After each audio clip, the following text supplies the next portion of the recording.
What was the piece of gear, Jarrell, that set you back the most? Not that you were most excited about or maybe, most impactful, but which one literally shocked you the most out of everything we saw at NAB? A good shock and a bad shock. Okay. Might be stealing yours. Sorry. Okay, that's fine. All right. The GFX100 II. So on day 0, actually, the Thursday before NAB. Yeah. The Nisi booth. Yeah. / Justin Porter snuck me onto the floor. Like, only exhibitors were allowed to be on the floor, and our badges were not exhibitor badges. No. And so the literal security lady literally stopped me and was like, nah, you can't come in. Because the floor wasn't even ready yet. So the way that the Nisi representative took Justin Porter's name tag off and gave it to me, and then literally, because this woman just denied me access, right? Just denied me access. The Nisi person came over to me and she gave me the name tag and put it on. She said, just walk with me. And so she was just planning on just like trucking past this lady. And of course she trucks past the lady, but the lady's like, pause. And she was like, why do you got 2 name tags on? And I was like, she's like, who are you? Justin Porter. And I'm just like, 5 seconds ago, I was not able to get in. And all of a sudden, I became a whole different person.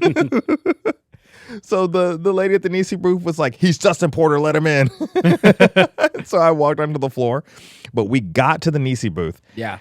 And there was Ari. Yep. The Raptor. Yep. There was an FX6. Yeah, FX3 was there. Yes. And then at the very end, there was a GFX100 II. Yep. When I tell you, my boy, the cleanest, most vibrant image. Beautiful. It was. Beautiful. It was. I will say. Wild.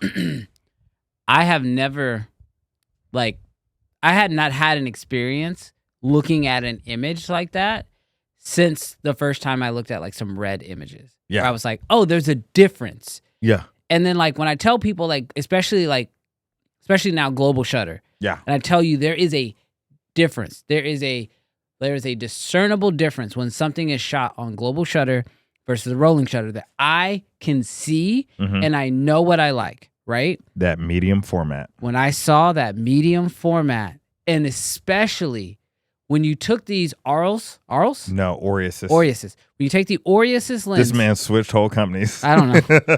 Who's the Aurus? DZO?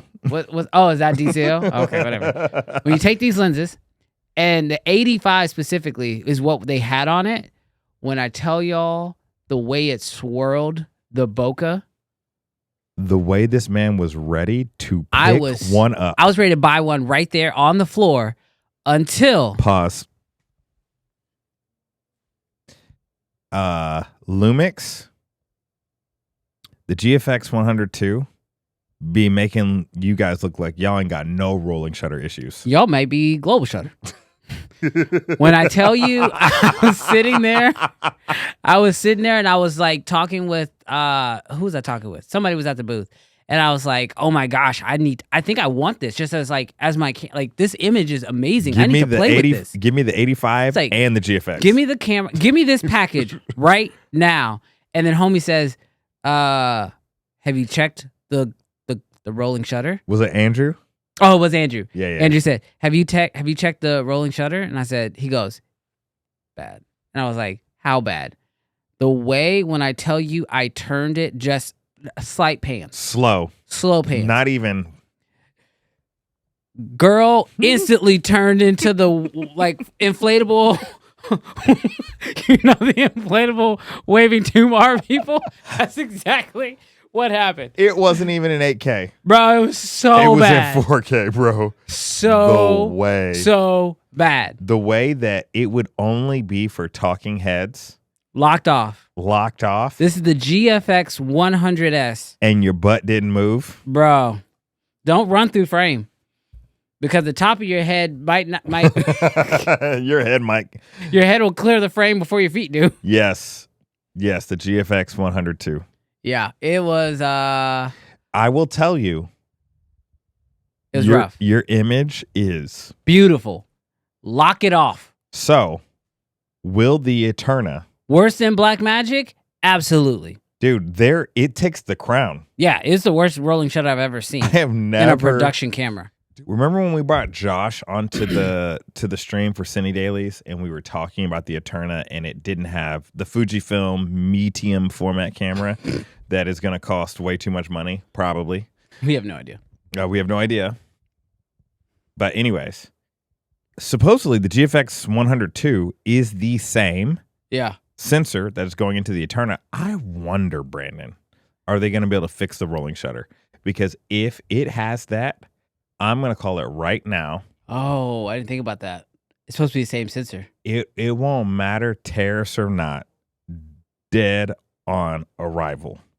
I am going to imagine that it will be better because with more physical space, you can put in dual processors like what Canon does, and then you'll be able to read out twice as fast.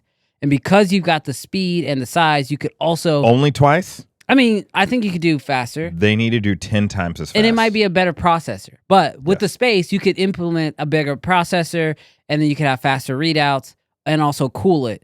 So I'm gonna reserve judgment. No, I'm just saying. I'm saying this out loud so that they do not dare bring that to market because they listen to us. They're getting uncensored. Like everybody there was like, it's so beautiful. It looks so nice. It's in a cage that nobody can touch. I'm going to tell you like it is. If it's the GFX100 II, please send me one. Please send me one, Fuji. Please. But I'm going to tell you the truth at the same time. Unacceptable for video. I'm sure it's probably, man, I would be okay with not having a Hasselblad, unless Hasselblad wants to send one. If I had the GFX100 II for photos, it's that good. But do not bring that medium format to the Eterna and don't fix the rolling shutter. Yeah, I mean, at the price points that we've heard, they better do a lot. Giovanni says the stacked medium format sensor would fix it, but would cost too much pre-tariffs. Yeah, figure it out. I don't know what you got to do. Everything costs too much post-tariffs. Yeah, well, we all know that. Hey, thanks so much for checking out the Uncensored channel. Do us a huge favor. If you enjoy this content, hit that subscribe button. We'd love for you to join us live every single Friday at 11 o'clock Central Standard Time. We have so much fun, and we want you to be there. So subscribe so you don't miss it.